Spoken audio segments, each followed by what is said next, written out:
Nous sommes dans le nord de l'Espagne. Ce territoire magnifique, avec ses rizicultures, son tourisme et son élevage traditionnel. Sauf qu'un petit insecte a décidé de perturber ce paradis. Est-ce que vous connaissez la mouche noire? De son doux nom Simulium trisfaciatum, cet insecte vit dans les zones humides. Seule la femelle est hématophage, c'est-à-dire qu'elle se nourrit de sang. Elle en a besoin pour ses œufs. Les larves, elles, se développent dans l'eau. Ainsi, les mouches adultes provoquent des nuisances envers les agriculteurs, le bétail et les habitants. C'est pourquoi le projet Hamelin a vu le jour. Une collaboration scientifique interdisciplinaire entre la France et l'Espagne afin de développer des outils pour améliorer la gestion et la lutte des insectes ravageurs comme la mouche noire tout en préservant l'environnement en limitant l'usage des pesticides. Le projet Hamelin propose l'utilisation d'une combinaison de technologies spécifiques pour le développement de 3 systèmes. Un système de collecte et d'analyse d'informations climatiques, un système d'alerte précoce et enfin un système d'aide à la décision. Le climat pourrait réguler l'apparition de ces insectes.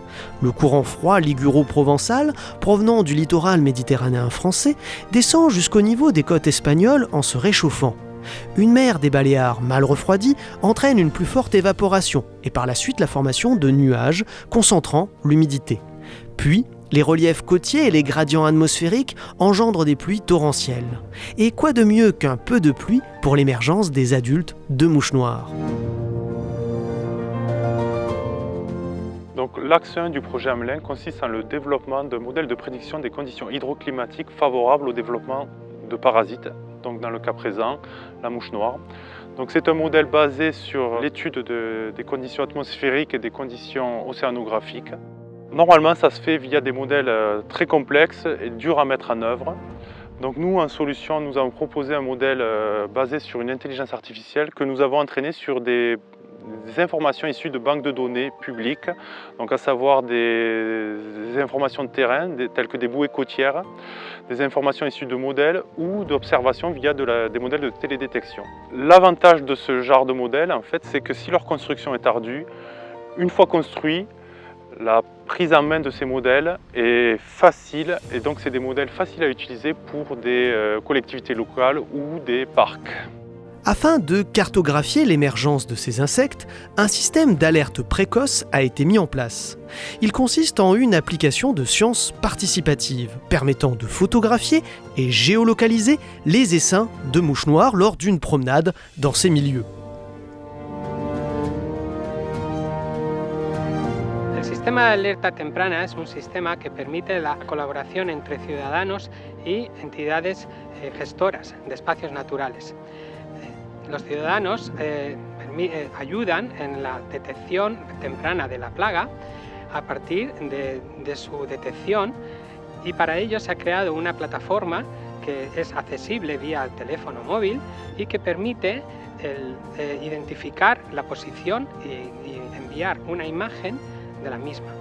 Une fois l'essaim identifié, un drone est envoyé directement et de manière automatisée afin de relarguer un biocide naturel pour détruire spécifiquement et de manière précise les mouches noires. OCITEP, c'est une entreprise dédiée à... on a deux branches d'activité. La première, l'historique, c'est une ingénierie informatique. On développe des logiciels liés surtout au contrôle du territoire. Donc on fait des systèmes d'information géographique. Et la deuxième partie, c'est le département de mobile mapping où on offre des services de capture de données. Et aussi, on développe des véhicules aériens non tripulés, donc des drones. Bon, c'est ce qu'on fait, c'est de faire des interventions assez chirurgiques. Ça veut dire qu'on est capable d'appliquer les produits sur les territoires d'une façon très précise. Et donc, l'environnement n'est pas assez affecté pour cette application-là. De cette façon-là, on est capable d'avoir les avantages de faire une lutte contre les mosquites ou la mouche ou les autres insectes, mais sans avoir un effet mauvais sur l'environnement. Ce projet de recherche permet donc de mieux comprendre l'émergence de ces insectes et de réduire leurs nuisances sur les habitants, les agriculteurs et les promeneurs.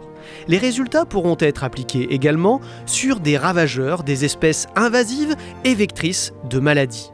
Dans ce contexte de changement climatique, il est plus qu'urgent de trouver des solutions adaptées, précises et efficaces afin d'enrayer le développement de ces animaux au sein de nos sociétés.